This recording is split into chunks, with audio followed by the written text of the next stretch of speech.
چلنی چاہیے، اور انشاءاللہ تعالی جب اس طریقے پر ہماری زندگی گزرے گی تو پھر ہم یہاں بھی کامیاب ہو جائیں گے اور وہاں بھی کامیاب ہو جائیں گے۔ وَمَا خَلَقْتُ الْجِنَّ وَالْإِنسَ إِلَّا لِيَعْبُدُونَ وَمَا عَلَيْنَا إِلَّا الْبَلَاغُ الْمُبِينُ۔ فاطمہ مرکز پنجتن فاطمہ نور کی انجمن فاطمہ مرکز پنجتن فاطمہ عرش سے بن پہ آئی ہے تو، عرش سے بن پہ آئی ہے تو، مرتضیٰ کی دلہن فاطمہ، مرتضیٰ کی دلہن فاطمہ، نور کی انجمن فاطمہ مرکز پنجتن فاطمہ کہ کشا سے زیادہ ہنسی، کہ کشا سے زیادہ ہنسی تیرے گھر کا چمن فاطمہ، تیرے گھر کا چمن فاطمہ، تیرے گھر کا چمن فاطمہ، تیرے گھر کا چمن فاطمہ۔ غیر نے جس کو دیکھا نہیں، غیر نے جس کو دیکھا نہیں، تیرا وہ پیرہن فاطمہ، تیرا وہ پیرہن فاطمہ، تیرا وہ پیرہن فاطمہ، تیرا وہ پیرہن فاطمہ۔ تیری چادر کا رضوان کو، تیری چادر کا رضوان کو، میری ماں تیری چادر کا رضوان کو، ہو میسر کفن فاطمہ، ہو میسر کفن فاطمہ، نور کی انجمن فاطمہ مرکز پنجتن فاطمہ۔ سبحان اللہ سبحان اللہ۔ اب بلا حاجی محمود علی، سید حاجی عارف علی، حاجی بصیر علی، نعرہ تکبیر، نعرہ رسالت۔ خلیفہ حضور شیخ الاسلام سید ذاکر باپو آنند والوں کی گلپوسی سید اقبال علی محمود علی سرپنچ صاحب کریں گے۔ پیر طریقت پیر جادہ سید طاہر باپو پیٹلاد والوں کی گلپوسی سید حاجی عارف علی، حاجی بصیر علی کریں گے۔ سید مقصود باپو پیٹلاد والوں کی گلپوسی سکندر بھائی وائر مین، مبلغ سنی دعوت اسلامی علی جناب سلطان نجار صاحب قبلہ بروڑا والوں کی گلپوسی سید ساجد علی شبیر علی آتیو۔ خلیفہ شیخ الاسلام سید امراللہ باپو کی گلپوسی عمران علی، سکندر علی، اندرا نگری کریں گے۔ سید فاروق باپو کی گلپوسی محبوب علی شمس الدین، رزاق باپو کی گلپوسی سید احمد علی بھیکھن میاں روشنی کمیٹی۔ سید صدیق باپو کی گلپوسی امام علی سعادت علی نور گروپ، مولانا صلاح الدین اشرفی کی گلپوسی اقبال علی آصف علی۔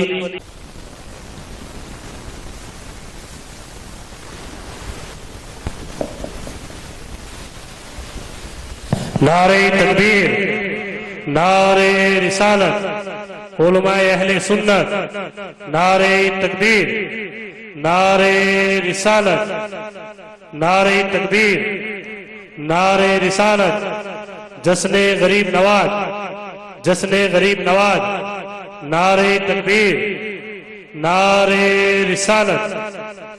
سبحان اللہ۔ اب بلا تاخیر آئیے ہم جن کا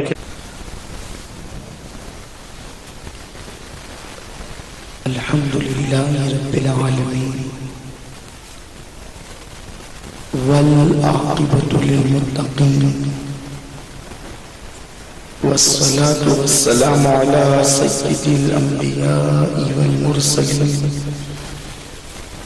وعلى آلہ واصحابہ الطیبین الطاہرین، اما بعد فاعوذ باللہ من الشیطان الرجیم، بسم اللہ الرحمن الرحیم۔ وما خلقت الجن والانس الا ليعبدون صدق اللہ العظیم غوث اعظم بمنی بے سرو سامان مدد قبلہ دین مدد کعبہ ایمان مدد بغیر تاب بلا افتاد کشتی ضعیفانو شکستارا تو پشتی بحق خواجہ عثمان ہارون مدد کن یا معین الدین چشتی مدد کن یا معین الدین چشتی مدد کن یا معین الدین چشتی منبر پر جلوگر لائق صد احترام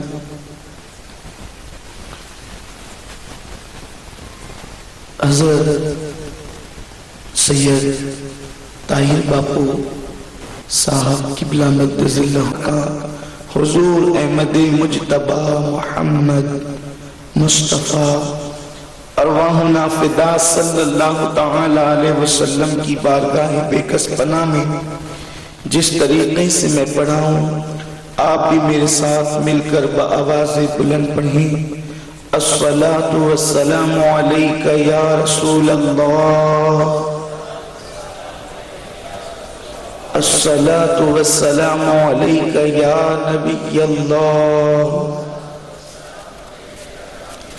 الصلاۃ والسلام علیک یا حبیب اللہ وعلی آلک واصحابک یا نور اللہ صلی اللہ تعالی علیہ وسلم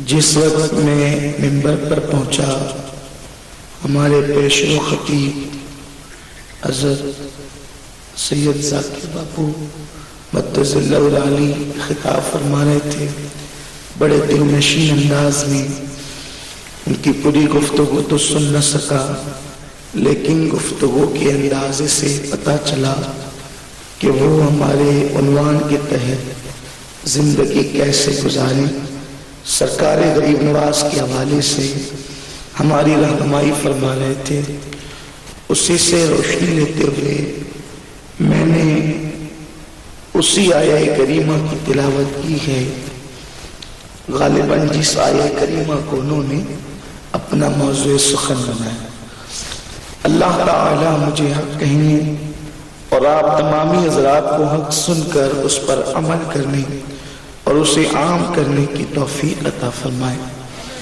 میرے پیارے آقا صلی اللہ تعالی علیہ وسلم کے پیارے دیوانوں بالکل واضح طور پر قرآن مقدس نے ارشاد فرمایا وَمَا خَلَقْتُ الْإِنسَ إِلَّا لِيَعْبُدُونَ ہم نے انسان اور جنوں کو نہیں پیدا کیا مگر صرف اپنی عبادت کے لیے عربی میں جب اللہ آ جائے تو پھر اس کے بعد جو چیز آتی ہے اس کے سوا کسی کی گنجائش نہیں رہتی اور اتنی بھی گنجائش نہیں رہتی کہ ذرہ اس میں پھر کسی کو شامل کیا جائے وہ اور صرف وہ یعنی جب قرآن نے کہہ دیا اِلَّا لِيَعْبُدُونَ کہ ہم نے انسان کو صرف اپنی عبادت کے لیے پیدا کیا تو اس صرف کے بعد یعنی اب کوئی دوسرا کام کرنے کی آپ کو اجازت نہیں ہے اس اللہ کو اگر سمجھنا ہے تو بہت آسانی کے ساتھ ہم سمجھ سکتے ہیں لا الہ الا اللہ کوئی معبود نہیں ہے سوائے اللہ کے یعنی صرف اللہ معبود ہے اللہ کے سوا ایک ذرہ برابر اب کسی کی گنجائش نہیں رہی معبود کے حوالے سے یعنی ایک سیکنڈ کے لیے بلکہ ایک سیکنڈ کے کروڑویں حصے کے برابر اتنے لمحے کے لیے بھی اگر آپ نے کسی اور کی گنجائش مانی تو آپ مجرم قرار پائیں گے مومن نہیں رہیں گے پتہ چلا جہاں یہ لا الہ الا اللہ کہا جا رہا ہے کہ صرف اللہ معبود ہے اور اللہ کے سوا کوئی معبود نہیں تو یہاں قرآن کہتا ہے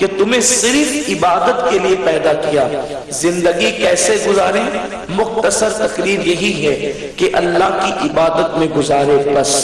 اس کے سوا آپ کوئی دوسرا کام نہیں کر سکتے. پتا چلا اب بیٹھنا بھی جرم ہو گیا، کھڑے ہونا بھی جرم ہو گیا، مسکرانا بھی جرم ہو گیا، رونا بھی جرم ہو گیا، نکاح کرنا بھی جرم ہو گیا، شادی بیاہ میں جانا بھی جرم ہو گیا. اللہ اکبر، یہ کیسی زندگی ہے؟ غالباً اسی تصور میں غالب نے کہا تھا ڈبایا مجھ کو ہونے نے، نہ میں ہوتا تو کیا ہوتا، آخر میں پیدا کیوں ہو گیا. سارے فساد، سارے جھگڑے، سارے معاملات تو پیدا ہونے کے بعد وجود میں آئے. کاش پیدا ہی نہ ہوا ہوتا تو یہ سارے معاملات نہ ہوتے. لیکن غالب کو کون بتائے کہ پیدا ہونا نقصان نہیں بلکہ پیدا ہونا فائدہ ہے.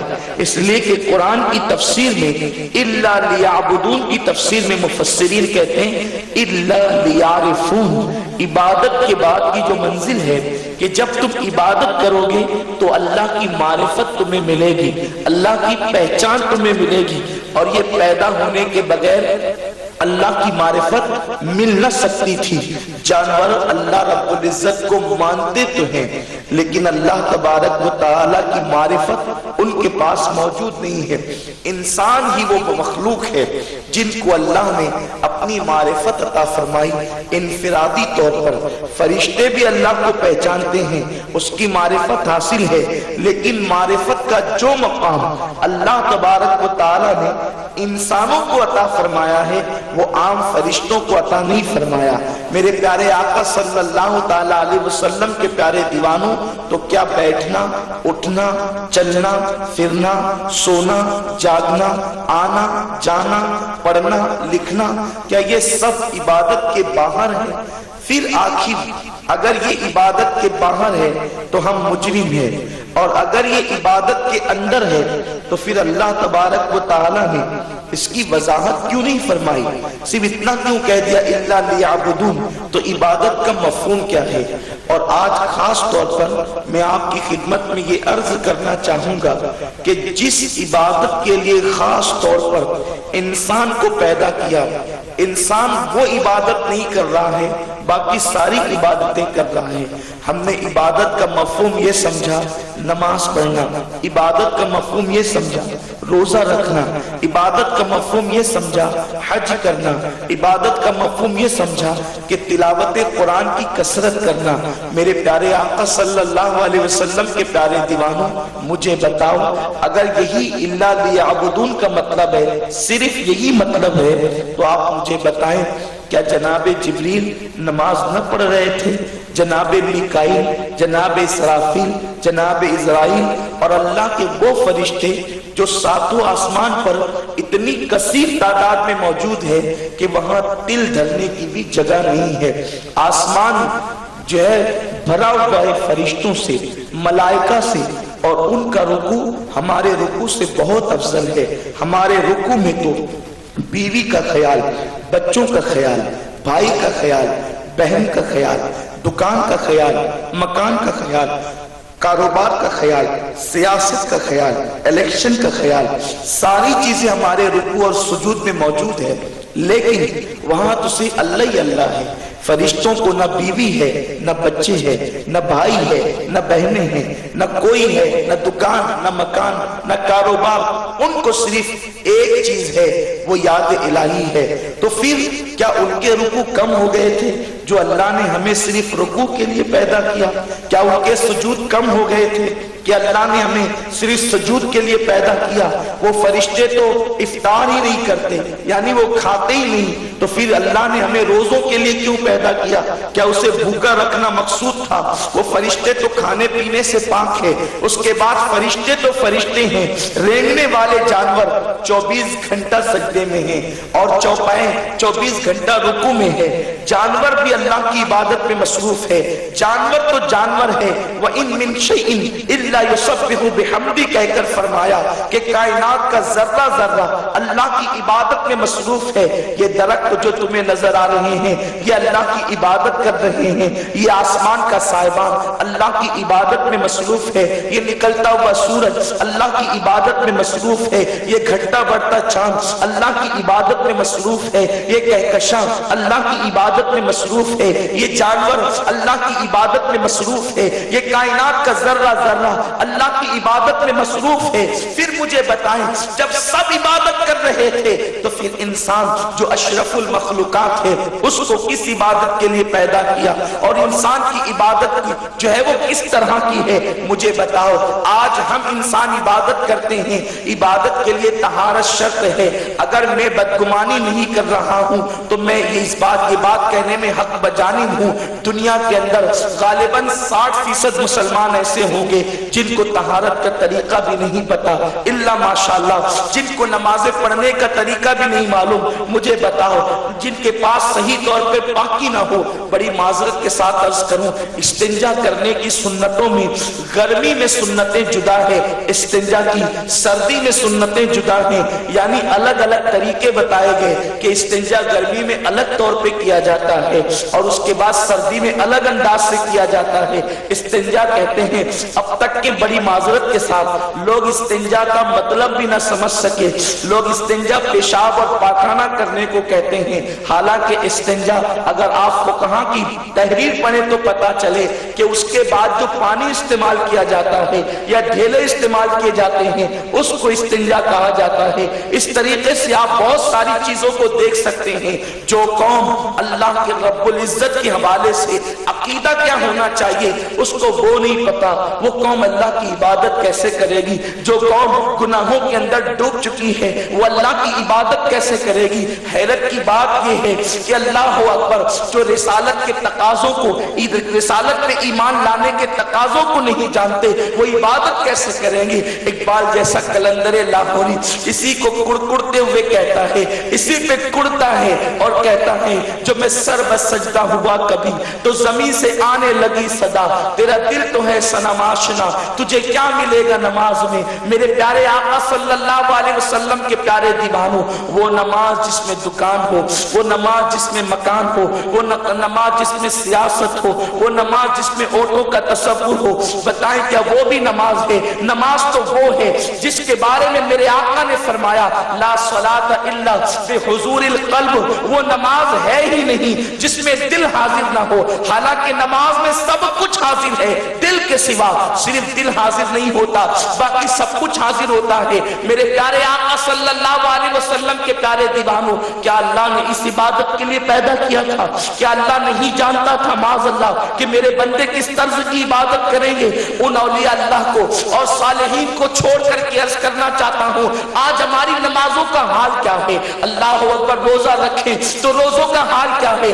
روزے وہ ہیں کہ صبح سے شام تک بھوکے تو رہتے ہیں لیکن ٹی وی کے سامنے کبھی کرکٹ دیکھتے ہیں، کبھی کرکٹ کھیلتے ہیں، کبھی گیم کھیلتے ہیں، کبھی فلمیں دیکھتے ہیں، آنکھیں آوارہ ہوتی ہے روزے کی حالت میں بھی۔ بتاؤ کہ اللہ نہ جانتا تھا کہ بندے ایسے روزے رکھیں گے؟ پھر اللہ نے اس لیے پیدا کیا کہ ہم اس طرح کے روزے رکھیں۔ اللہ اکبر، صبح سے شام تک کے بھوکے اور پیاسے رہیں گے لیکن شام کو جب افطار کریں گے تو حرام مال سے افطار کریں گے۔ اللہ اکبر، جھوٹ بول کر، فریب دے کر جو مال حاصل کیا ہے اس سے افطار کریں گے۔ کیا خدا کو نہ معلوم تھا؟ وہ تو عالم الغیب والشہادہ ہے، وہ تو علیم بذات الصدور ہے، تو کیا ان روزوں کے لیے اس نے ہمیں پیدا کیا تھا؟ میرے پیارے آقا علیہ السلام کے پیارے دیوانوں، پتا چلا روزے، نماز، حج اور زکات ان کی اہمیت اپنی جگہ ہے لیکن ہم نے عبادت کا مفہوم سمجھنے میں کچھ غلطی کی ہے، ہم نے کہیں ٹھوکر کھائی ہے۔ وہ کون سی عبادت ہے جس کے لیے اللہ نے ہمیں پیدا کیا؟ وہ کون سی عبادت ہے جس کے لیے اللہ نے ہمیں وجود عطا فرمایا؟ ہاں ہاں مسلمانوں، یاد رکھو، انسان ایک چیز ہونے کے باوجود دوسری چیز کو اسی وقت قائم کرتا ہے جو اس سے بہتر ہو یا اس سے بہترین کام دے۔ مثال کے طور پر اگر ہمارے پاس جھوپڑا ہے تو جھوپڑے کے بعد پکا مکان ہم اس لیے بناتے ہیں تاکہ جھوپڑے کی تکلیف سے بچ سکیں اور پکے مکان کی آسانیاں حاصل کر سکیں۔ چھوٹا مکان ہونے کے باوجود بڑا مکان اس لیے بناتے ہیں تاکہ انسان اس اس کی تنگی سے نجات پائے اور کشادگی سے فائدہ حاصل کرے. جب فرشتے عبادت کر رہے تھے تو پھر انسان کو عبادت کے لیے کیوں پیدا کیا؟ اگر فرشتوں کے بعد پیدا کیا، اگر فرشتوں کی عبادت ساری مخلوق سے بہتر عبادت تھی تو پھر اللہ نے انسان کو کیوں پیدا کیا؟ انسان کو پیدا اسی لیے کیا جو فرشتوں سے بہتر عبادت کر سکے، جو فرشتوں سے اچھی عبادت کر سکے، جو فرشتوں سے آگے بڑھ سکے. اللہ اکبر. تو میرے پیارے آقا علیہ السلام کے پیارے دیوانوں، ضرور اللہ نے ہمیں پیدا کیا عبادت کے لیے. حکمت بالغہ سے اس قدرت والے نے انسان کو عبادت کے لیے پیدا کیا، اور انسان کو وہ عبادت کے لیے پیدا کیا جو عبادت فرشتوں کے بس میں نہ تھی، جو عبادت جبریل و میکائیل کے بس میں نہ تھی، جو عبادت اسرافیل و اسرائیل کے بس میں نہ تھی. وہ کون سی عبادت ہے؟ وہ عبادت ہے کہ جہاں جبریل کی رسائی نہیں اور تم کر سکتے ہو. وہ عبادت ہے جب تمہارا پڑوسی بیمار ہو جائے تو اس کی بالی پر بیٹھنے کے لیے جو تم چاہتے ہو. یہ وہ عبادت ہے جو جبریل کے بس میں نہیں ہے. تم اپنا لقمہ خود بھوکے رہ کر کسی کے منہ میں ڈالتے ہو. یہ وہ عبادت ہے جو جبریل اور فرشتوں کے بس میں نہیں ہے. تم مسکرا کر، تم تبسم ریز ہو کر کسی کے ٹوٹے ہوئے دل کو جوڑ دیتے ہو. یہ وہ عبادت ہے جو فرشتوں کے بس میں نہیں ہے. ہاں تم اپنی ضرورتوں پر دوسروں کی ضرورت کو مقدم کرتے ہو. یہ وہ عبادت ہے جو فرشتوں کے بس میں نہیں ہے. ہاں تم کسی کی مصیبت کو دور کر دیتے ہو. یہ وہ عبادت ہے جو فرشتوں کے بس میں نہیں ہے. بلکہ آپ کو بتاؤں، انا انزلناہ فی لیلۃ القدر وما ادراک ما لیلۃ القدر. اس سورہ مبارکہ کی تفسیر میں مفسرین لکھتے ہیں کہ سال بھر حضرت جبریل امین اللہ کی بارگاہ میں عرضی پیش کرتے ہیں، اللہ مجھے زمین پہ جانے دے تاکہ جو مجھ سے بہتر عبادت کرتے ہیں میں ان کی زیارت کر سکوں. جو مجھ سے بہتر عبادت کرتے ہیں میں ان کی زیارت کر سکوں. گویا کہ 365 راتیں یا 64 راتیں جبریل کہتے ہیں اللہ مجھے جانے دے. تو سال بھر کی عرضی میں ان کو ایک رات زمین پر آنے کی اجازت ملتی ہے اور اس کو لیلۃ القدر کہتے ہیں. اور وہ لیلۃ القدر اس لیے ہے، قدر کا مطلب ہوتا ہے تنگ ہو جانا، شارٹ ہو جانا، مختصر ہو جانا. تو وہ اتنی کشادہ رات، اتنی برکت والی رات، جس رات میں قرآن نازل ہوا، اس کو تنگی کی رات کیوں کہتے ہیں؟ تنگی کی رات اس لیے کہتے ہیں کہ اس رات فرشتے جبریل امین کے ساتھ آتے ہیں اور اتنی بڑی تعداد میں آتے ہیں کہ مسلمانوں کی گلیاں تنگ ہو جاتی ہیں، مسلمانوں کی مسجدیں تنگ ہو جاتی ہیں، مسلمانوں کے گھر تنگ ہو جاتے ہیں. اس لیے فرشتے اتنے اترتے ہیں کہ اب دل رکھنے کو جگہ نہیں. وہ عبادت جو پیدا ہو کر کے رکوع کریں تو آخری دم تک وہ زمین پہ کیوں آتے ہیں؟ اس دن وہ سجدے کرنے نہیں آتے، اس دن وہ تمہاری زیارت کرنے آتے اور یہ کہہ کر آتے ہیں جو ہم سے بہتر عبادت گزار ہیں ہم وہاں جا رہے ہیں. تو آخر کون سی عبادت ہے جو ان سے بہتر ہے؟ تو مفسرین فرماتے ہیں انسان دوسرے انسان کی جو خدمت کرتا ہے اور بندوں کو راضی کر کے وہ جو اللہ کو راضی کرتا ہے، خدمت خلق جسے کہتے ہیں، یہ وہ عبادت ہے جو فرشتوں کو نہیں دی گئی اور آپ وہی عبادت کرتے ہیں. اسی لیے سیدنا امام جعفر صادق علی جدہ علیہ السلام فرماتے ہیں کہ روئے زمین پر جتنے ذرات ہیں ان ذروں کی تعداد کے برابر اللہ تک پہنچنے کا راستہ ہے. یعنی اللہ تک پہنچنے کے ایک دو راستے نہیں ہیں، زمین پہ جتنے ذرات ہیں اتنے اللہ تک پہنچنے کے راستے ہیں. اور سب سے شارٹ اور قریب راستہ اللہ تک پہنچنے کا یہ ہے کہ بندہ اللہ کے بندوں کی خدمت کرے، بندہ خدمت خلق کرے. یہ وہ راستہ ہے جو بہت جلدی انسان کو اللہ تک پہنچا دیتا ہے. میرے پیارے آقا صلی اللہ علیہ وسلم کے پیارے دیوانوں، اللہ نے ہمیں تو خاص طور پر اس عبادت کے لیے پیدا کیا تھا اور ہم اسی عبادت کو بھول گئے. ہم اتنے خود غرض ہو گئے، خود غرضی ہمارے اندر اتنی پیدا ہو گئی، ہم اپنی ضرورت سے زیادہ کسی کی ضرورت کو سمجھتے ہی نہیں. جبکہ اللہ کے حبیب صلی اللہ علیہ وسلم نے فرمایا اس وقت تک تم میں کا کوئی بندہ کامل مومن نہیں ہو سکتا جب تک کہ جو چیز اپنے لیے پسند کرے وہ اپنے مومن بھائی کے لیے پسند نہ کرے. حضرت بابا فرید الدین گنج شکر رحمت اللہ علیہ کی بارگاہ میں جب کوئی مرید ہونے کے لیے آتا، بہت توجہ سے سننے کی بات ہے، بابا فرید کی بارگاہ میں کوئی مرید ہونے کے لیے آتا اور کہتا بابا مجھے ریاضت اور وظیفے بتائیں. فرماتے ہیں سب سے بڑا وظیفہ تیرے لیے یہ ہے کہ جو چیز تو اپنے لیے پسند کرتا ہے وہی اپنے مومن بھائی کے لیے پسند کرنا. اور اس کے بعد جب وہ اس پر عامل ہو جاتا تو پھر اس کو دوسرے وظائف دیے جاتے. حضرت سیدنا بابا فرید الدین گنج شکر رحمت اللہ علیہ فرماتے ہیں کہ کثرت سے روزے رکھنا یہ کوئی بہت بڑا کام نہیں ہے، یہ تو بوڑھی عورتیں بھی کر سکتی ہے. کثرت سے تلاوت قرآن کرنا یہ کوئی بہت بڑا کام نہیں ہے، یہ بوڑھی عورتیں بھی کر سکتی ہے. لیکن سب سے بڑا کام یہ ہے کہ جب کوئی انسان تمہارے پاس آئے تو اس انسان کا احترام کرو اور اس سے اچھے اخلاق سے پیش آؤ. فرماتے ہیں ایک لمحہ کسی انسان کے ساتھ اچھے اخلاق سے پیش آنا یہ پوری رات کی نفل عبادت سے بہتر ہے اور یہ دن کے نفل روزوں سے بہتر ہے.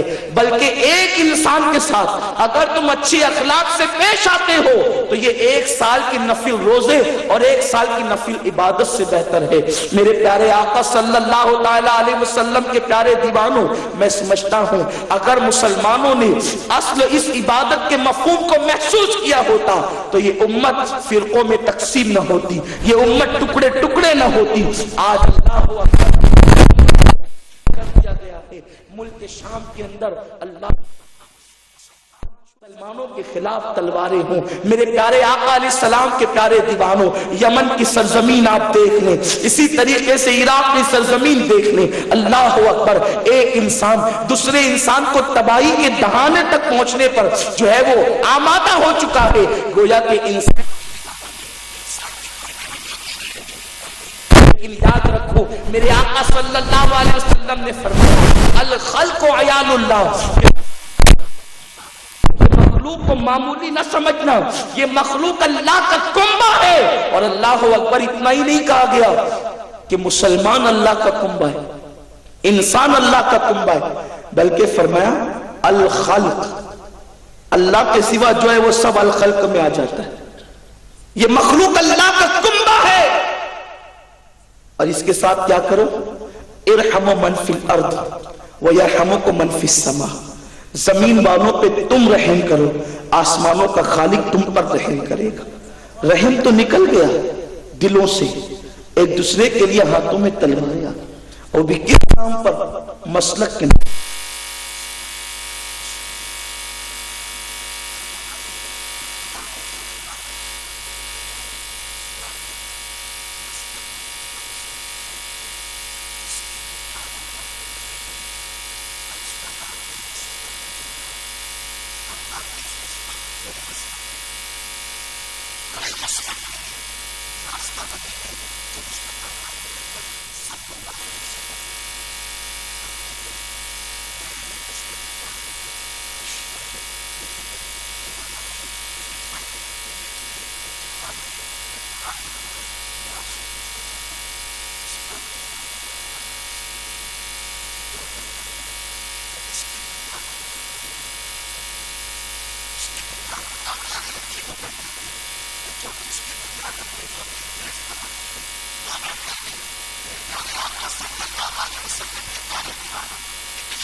ساتھ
یہی ہوا، مہمان اندر آ گیا، بچوں کو بیلا پھسلا کر سلا دیا گیا، اور اس کے بعد پھر کیا ہوا؟ حضرت ابو طلحہ منہ چلاتے رہے، مہمان کھاتا رہا۔ مہمان تو پہلی مرتبہ مدینہ شریف آیا تھا، اس کو کیا خبر تھی کہ اہل مدینہ کے حال بھی ایسے ہیں، ان کی کیفیت بھی ایسی ہے۔ اور اس کے بعد مہمان جب کھا چکا وہ سو گئے۔ یہ سو تو گئے، لیکن یاد رکھیں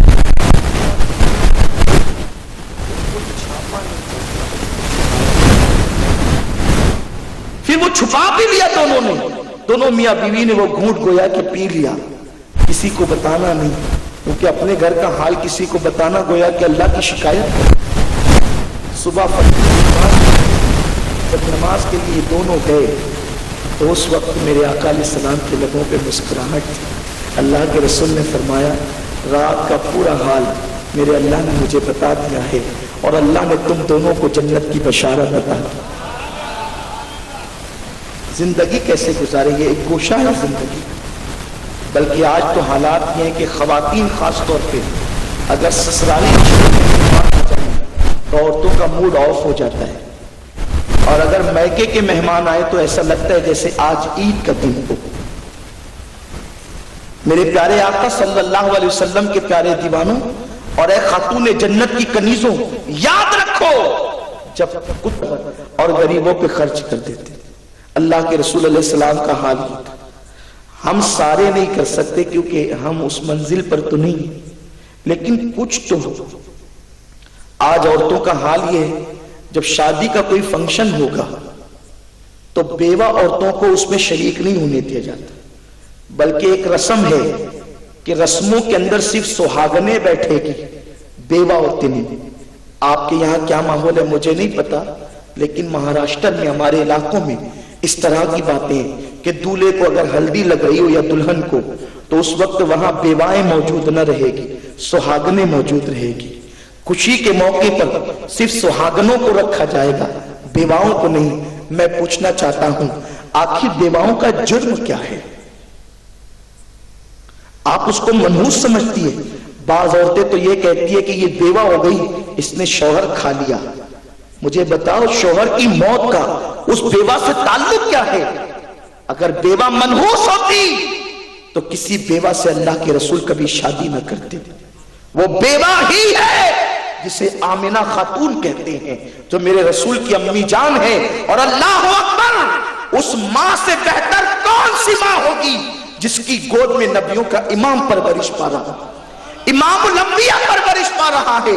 اللہ نے ایک بیوہ کی گود میں اپنے محبوب کو اس لیے پیدا کیا تاکہ بیواؤں کو جو منحوس سمجھا جاتا ہے پتا چلے بیوائیں منحوس نہیں ہیں، بلکہ جو صبر کرنے والی بیوائیں ہیں وہ تو بابرکت ہے، جن کی گود میں نبیوں کا امام پرورش پاتا ہے۔ بیواؤں کو منحوس نہ سمجھو، بلکہ بیواؤں کو ہو سکے تو بیواؤں سے شادیاں کرو، بیواؤں کو سہاگن بنا دو، کیونکہ قرآن میں اللہ نے فرمایا جو عورتیں بے نکاح کی ہے ان کے نکاح کر دو۔ بلکہ میرے آقا علیہ السلام نے یہاں تک فرمایا جو کسی بیوہ کو سہارا دے وہ شخص اور میں جنت میں اتنے قریب ہوں گے جیسے یہ 2 انگلیاں قریب۔ لیکن آج تو کسی کے شوہر کا انتقال ہو جائے اور کوئی بندہ سہارا دے تو وہ یہ لالچ رکھتا ہے کہ اس کے ساتھ میرا افیئر ہو جائے۔ اِنَّا لِلَّهِ وَإِنَّا إِلَيْهِ رَاجِعُونَ، یعنی بالکل اخلاق گر چکے ہیں، نیت کے اندر فطور آ چکا ہے۔ اللہ کے حبیب غیب نبی صلی اللہ علیہ وسلم نے اپنی آمدنی کا اکثر حصہ یتیم غریب اور بیواؤں کے لیے مختص کر رکھا تھا۔ اور پھر دیکھیں بیوہ حضرت آمنہ ہے جس کی گود میں حضور پرورش پائی، اور 2 مرتبہ بیوہ ہونے والی خدیجہ ہے جو حضور کے نکاح میں سب سے پہلے۔ اسی لیے تو ایک مرتبہ اما عائشہ نے کہا تھا کہ میں وہ ہوں کہ اس وقت حضور کے نکاح میں آئی جب حضور علیہ السلام کی کوئی بیوی کنواری نہیں تھی، یعنی حضور علیہ السلام کی کوئی بیوی کنواری نہیں ہے سوائے میرے، میں صرف کنواری حضور کے نکاح میں آئی۔ باقی جتنی حضور کی بیویاں ہیں یا تو کوئی بیوہ تھی یا تو کوئی مطلقہ تھی، ہے نا، یہی تھا نا، یعنی کوئی دوسرے شوہر کے بعد اس کے بعد پھر آئی تھی حضور کے نکاح میں، چاہے ان کے شوہر کا انتقال ہو گیا ہو یا کسی کے شوہر نے طلاق دے دیا، اس کے بعد آئی۔ صرف کنواری ماں عائشہ تھی۔ سیدہ فاطمہ وہاں موجود تھی، مسکرا کے کہا امی جان آپ حضور کے نکاح میں کنواری آئی، یعنی جب آپ حضور کے نکاح میں آئی تو کنواری تھی۔ اور خدیجہ اس عورت کا نام ہے جب وہ حضور کے نکاح میں آئی تو حضور کنوارے تھے، یعنی حضور علیہ السلام کا پہلا نکاح امی جان جناب خدیجۃ الکبریٰ کے ساتھ ہوا ہے۔ 2 مرتبہ بیوہ ہونے والی وہ خاتون کے ساتھ میرے آقا نے اس وقت نکاح کیا۔ پھر عمر کا بھی کیا حال ہے، ماں خدیجہ کی عمر 40 سال کی ہے اور اللہ کے حبیب علیہ السلام کی عمر صرف 25 سال کی ہے۔ میرے آقا علیہ السلام نے نکاح فرمایا۔ اس کے بعد ماں خدیجہ کہتے ہیں یا رسول اللہ صلی اللہ علیہ وسلم آپ یتیموں کا خیال فرماتے۔ آقا کریم صلی اللہ علیہ وسلم کی حدیث ہے جب تم اپنے بچے کے سر پہ ہاتھ پھیرو تو پیچھے سے آگے کی طرف لایا کرو، یوں۔ جب تم اپنے بچے کے سر پہ ہاتھ پھیرو، کہ پیار سے ہم ہاتھ پھیرتے ہیں نا، تو پیچھے سے آگے کی طرف لایا کرو۔ اور جب کسی یتیم کے سر پہ ہاتھ پھیرو تو آگے سے پیچھے کی طرف لے جائے کرو، یعنی اس کے الٹ کیا کرو۔ اس کی یا رسول اللہ یہ طریقے میں تبدیلی کیوں ہے کہ اپنے بچے کے سر پہ ہاتھ پھیریں تو پیچھے سے آگے کی طرف لائیں، اور جب یتیم کے سر پہ ہاتھ پھیرے تو آگے سے پیچھے کی طرف لے جائیں۔ آقا فرماتے ہیں جب ہاتھ آپ آگے سے پیچھے کی طرف لے جاتے ہو تو تمہاری ہتھیلی کے نیچے زیادہ سے زیادہ بال آتے ہیں، اور جو کسی یتیم کے سر پہ ہاتھ پھیرتا ہے جتنے بال اس کی ہاتھ کے نیچے آئیں گے اللہ اتنے غلام آزاد کرنے کا ثواب عطا فرمائے۔ صرف یتیم کے سر پہ ہاتھ پھیرنا کتنا مشہور سا وہ واقعہ ہے کہ ایک انگریز مفکر نے جس وقت تو سارے قائدین رہنما اور بڑے بڑے